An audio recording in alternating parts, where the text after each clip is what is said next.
दोस्तों, चुनाव जीतने के लिए बंगाल में जहां एक तरफ अमित शाह डेरा डाले हुए हैं, तो वहीं दूसरी तरफ ममता को कमजोर करने के लिए चुनाव आयोग से लेकर ईडी धड़ाधड़ कार्रवाई कर रही है। ऐसा लग रहा है कि बंगाल चुनाव जीतने के लिए अमित शाह ने पूरे देश का सिस्टम लगा दिया है।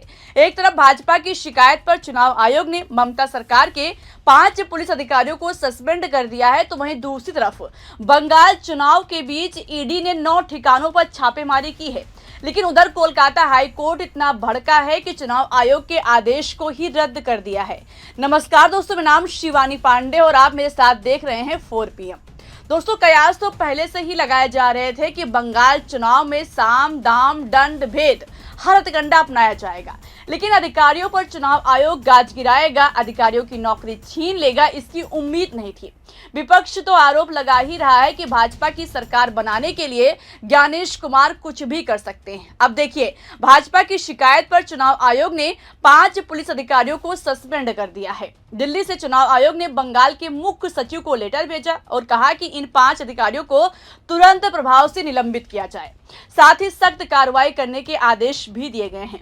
जिन अधिकारियों की नौकरी छीनी गई है, इसमें डायमंड हार्बर के एडिशनल एसपी संदीप गरई, एसडीपीओ सजल मंडल, इंस्पेक्टर इंचार्ज मौसम चक्रवर्ती, इंस्पेक्टर इंचार्ज अजय बाग और ऑफिसर इंचार्ज शुभेच्छा बाग को तुरंत सस्पेंड करने का निर्देश दिया गया है।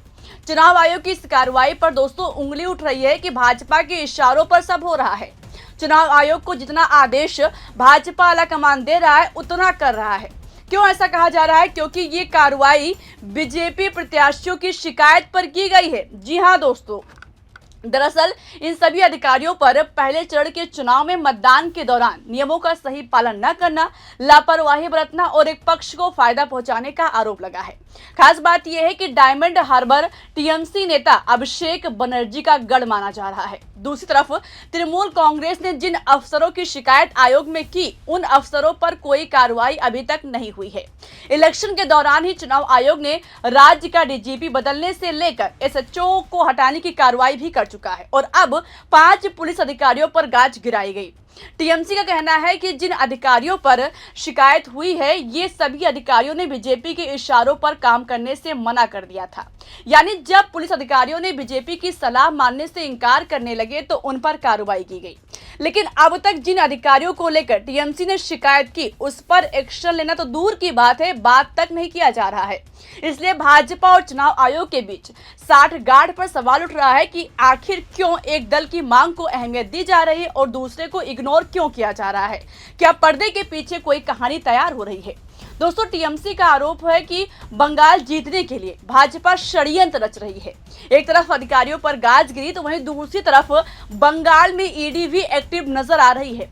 एक साथ 9 ठिकानों पर ईडी ने ताबड़तोड़ एक्शन लिए हैं। चुनाव के बीच उत्तर 24 परगना के हावड़ा में व्यापारी समीर चंद्र के घर पर ईडी की रेड पड़ी। उनके घर को चारों तरफ से घेर लिया गया। दोस्तों, समीर चंद्र चावल व्यापारी हैं और राशन घोटाले के मामले में ये तलाशी चल रही है। साथ ही साथ public distribution system scam case में चल रही मनी लॉन्ड्रिंग जांच के सिलसिले में भी पश्चिम बंगाल में 9 जगहों पर तलाशी चल रही है। आपको बता दें कि टीएमसी के पूर्व मंत्री और प्रत्याशी ज्योतिप्रिय मल्लिक भी हावड़ा से इस बार चुनाव लड़ रहे हैं, जो इसी राशन घोटाले में जेल भी जा चुके हैं। ये छापेमारी prevention of money laundering act 2002 के तहत सुबह से ही कोलकाता, बर्धमान और हावड़ा में सप्लायर और एक्सपोर्टर के ठिकानों पर चल रही है, जो इस केस में निरंजन चंद्र साहा और अन्य से जुड़े हैं। जिन जगहों पर तलाशी चल रही है, उसमें नॉर्थ 24 परगना में सुशांतो साहा और उनकी फर्म सागर इंटरप्राइजेस का ऑफिस और घर शामिल है। दोस्तों, आप खेल समझिए, राशन घोटाले का आरोप ममता बनर्जी के करीबी ज्योतिप्रिय मल्लिक पर भी लगा है। ऐसे में बंगाल चुनाव के बीच ईडी का एक्शन टीएमसी के लिए राजनीतिक दबाव बन रहा है। चुनाव प्रचार के दौरान अचानक केंद्रीय एजेंसी के छापे पड़ना, इससे ममता का वोट बैंक प्रभावित हो सकता है।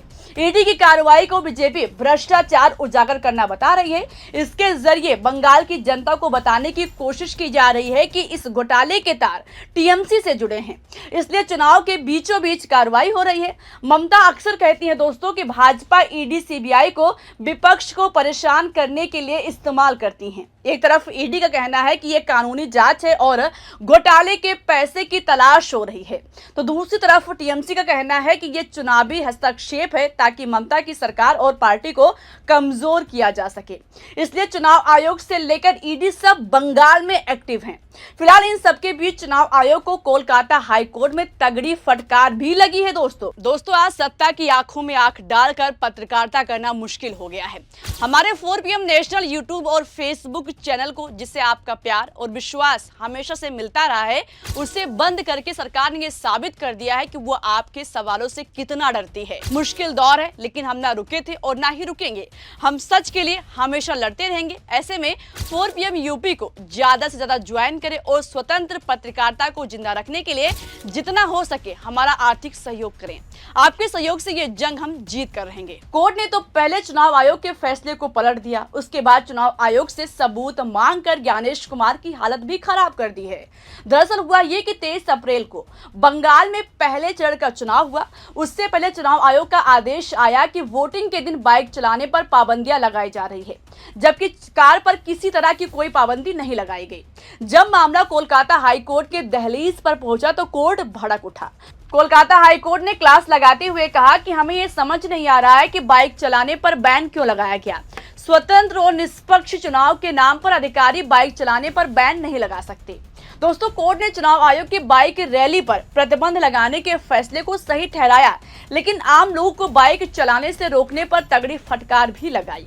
जस्टिस कृष्णा राव ने चुनाव आयोग को फटकार लगाते हुए कहा कि सिर्फ अधिकार होना किसी भी तरह के आदेश लागू करने का आधार नहीं हो सकता।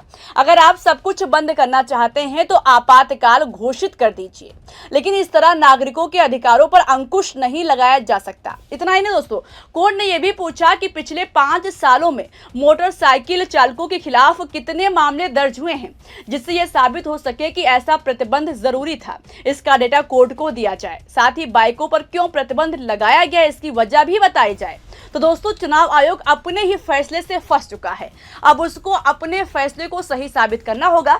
देखना होगा कि चुनाव आयोग क्या जवाब देता है। लेकिन एक चीज साफ है कि जिस तरह से बंगाल में चुनाव के बीच कार्रवाई हो रही है, इसके पीछे कुछ बड़ी साजिश है। आखिर चुनाव के वक्त वोटिंग के बीच क्यों ईडी को छापा मारने की नौबत आई?